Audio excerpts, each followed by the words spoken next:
Welcome back. This is a Canterbury crash course. I'm here with Adrian and John. And my name is Jen. Today we're going to be analyzing the Summoner's Tale. Let's get started.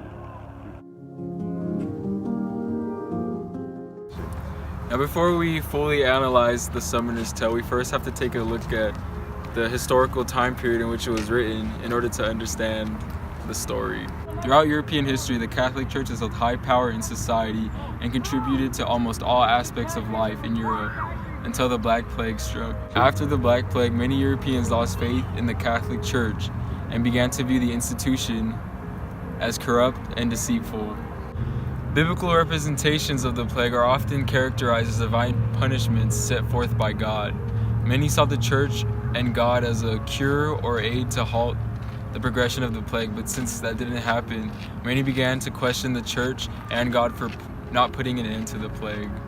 After the destruction of the plague, many of the church officials perished, which caused a shortage within the church, leading to the fulfillment of church positions with lesser quality officials. This connects to the corruption of church officials as seen in the characteristics of the summoner and the friar. Chaucer was criticizing the Catholic Church and its representatives throughout the tale through defamation of characters, hypocrisy, and display of their morality. Chaucer lived through the Black Plague and was the only one who was able to document the medieval European society. His literary work gives a wide perspective of society at the time and its contemporaries. Pilgrimages have been a large part of religion, as it is a holy journey used to atone for sins, ask for cures, and travel the world. In Canterbury Tales, the main characters are visiting St. Thomas Becket to seek protection and cure of disease. This pilgrimage became common after Thomas Becket's death, as many claim that after being touched by cloth soaked in his blood, conditions such as blindness, epilepsy, and leprosy were cured. Chaucer's use of a pilgrimage in his tales allow the reader to gain a broader perspective of society and many people's roles, as many people journeyed the same pilgrimage. Now that we've gone over the historical background, let's find out who the summoner really is. The summoner is someone who is hired by the Catholic Church to bring accused people of violating church laws to the court to be tried. They're also known as a praetor. They're considered to be under the ecclesiastical middle class because although they're not necessarily poor, they don't hold the greatest power or authority. Since they work for the church, they also live within the church. It is largely debated by historians that summoners were not actually paid enough in order to make a living. Now let's look how the summoner was portrayed in the Friar's Tale. The summoner is perceived as a hideous and even a scary-looking man to children. He is known to be dishonest and unethical, as he is disdainful to the teachings of the Catholic Church. The friar even compared the summoner to the demon, describing his actions as being worse than the demon he encountered, just to show how corrupt and evil he is. He is even accused of bribing sinners to get out of the sins they committed, revealing that he is using his evangelical power for his own gain. So the friar and the summoner, they have beef, but wow. In the Middle Ages, a friar was supposed to live a life of poverty and humility, but this was not the case for the friar in the Canterbury Tales. He was a thief and used his position to steal, or pretending to beg for the poor, or really keeping the money for himself. The friar refused to help the lower classes and only associated with the rich. He was also a womanizer, being described as familiar with the worthy women of the town. During the wife of Bass's tale, the friar laughs at the wife, commenting that she has a long prologue to her tale. The summoner then attacks him, mentioning that friars are notorious for their long-windedness, and tells him to sit down.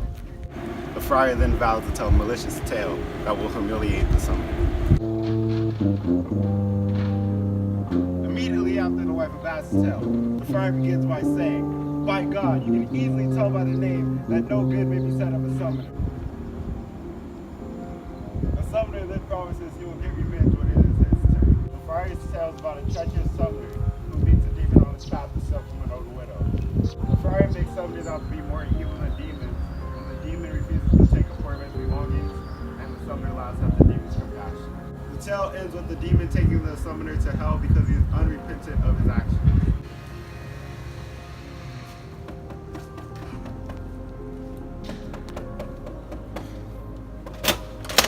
Now let's get into the summoner's tale. The summoner rebuttals immediately with the prologue that humiliates the friar by saying that friars reside in the devil's arse once in hell. The summoner's tale is about a begging friar that visits an ill old man to seek for money and food. The friar continuously displays hypocrisy by preaching to Thomas about virtues that he does not follow himself. The friar tells Thomas that his illness persists because he has given so little to the church. Thomas gets annoyed by the friar's hypocrisy, decides to trick him by making the friar promise to evenly divide his gift among all of the friars. Thomas makes the friar reach behind his back, then farts on his hand. The friar then seeks advice from the lord of the village on how he is supposed to split a fart between 12 friars. The Lord's friar offers a suggestion of putting each friar's nose at the end of a spoke on a cartwheel and having the friar of the tail fart in the center, evenly dividing the fart.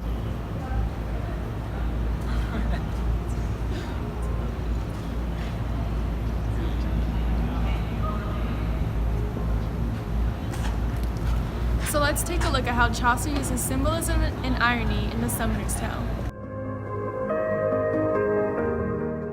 The friar arrives at Thomas's house in hopes of receiving gifts for preaching a sermon directly to the sick man himself. As he is preaching, the friar accuses Thomas of committing two sins, ire and excessive wealth. The friar informs Thomas that his illness is a direct effect of the sins he is committing, and in order to recover, he must give the friar gold. Thomas goes on a tangent, explaining to the friar that he's constantly giving his goods to other friars. And then he continues by saying, despite all the gifts, he continues to remain ill. Thomas losing trust in the friar represents people losing their trust in the Catholic Church during the Black Plague.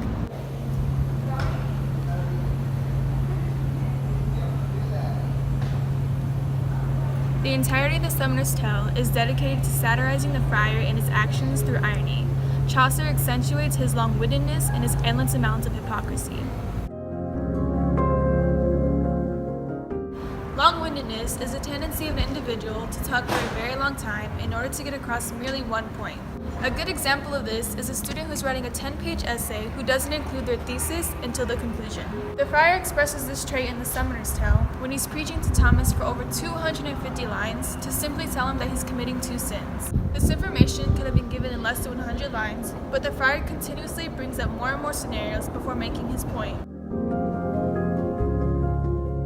Summoner's Tale is covered in irony from beginning to end. The role of the friar in and of itself is ironic. He should be a character of good works and purity, but instead he is deceitful and full of corrupt actions. This hypocrisy is shown when Thomas's wife informs the friar of her dead child, in which he lies and reassures her that he prayed for her dead child's soul as he rose to heaven. Hypocrisy is more prevalent in the friar's sermon to Thomas. He preaches for higher things, but his own appetite is only for food and things of this world. His sermon preaching about fasting and the negatives of gluttony are followed by him ordering a gluttonous meal to Thomas's wife. Even more, he preaches patience and self-control, but immediately erupts in anger when Thomas farts in his hand. He condemns Thomas on his excessive wealth and preaches on the value of the poor spirit, yet he openly expresses that all money should be given to him and not other friars. He even preaches on purity and chastity, yet he kisses and fondles with Thomas's wife. This tale is clearly satirized to show the corrupt ways of the clerical position of the friar.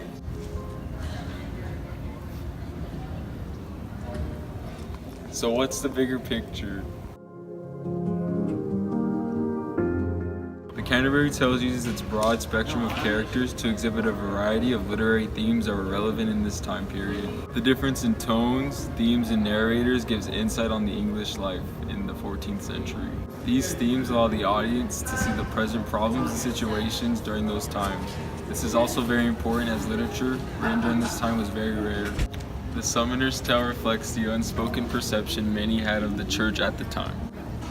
Many feared the power church held over society as it long reigned as the supreme law over man. Chaucer uses this literary device to show the corruption and true morality of the church through the characters, as they often used common religious practices for personal gain. He also uncovers the hypocrisy of the church, as they often didn't follow the teachings they preached. For example, the friar often preaches value in poverty and poor in good spirit, but often insists that money be given to him and only him. Chaucer uses the story to criticize the church and show the devious nature of its leaders and its affiliates, as well as the greed that inspired apostasy. Thanks for watching. We hope this crash course helps you understand the Summoner's Tale. Bye.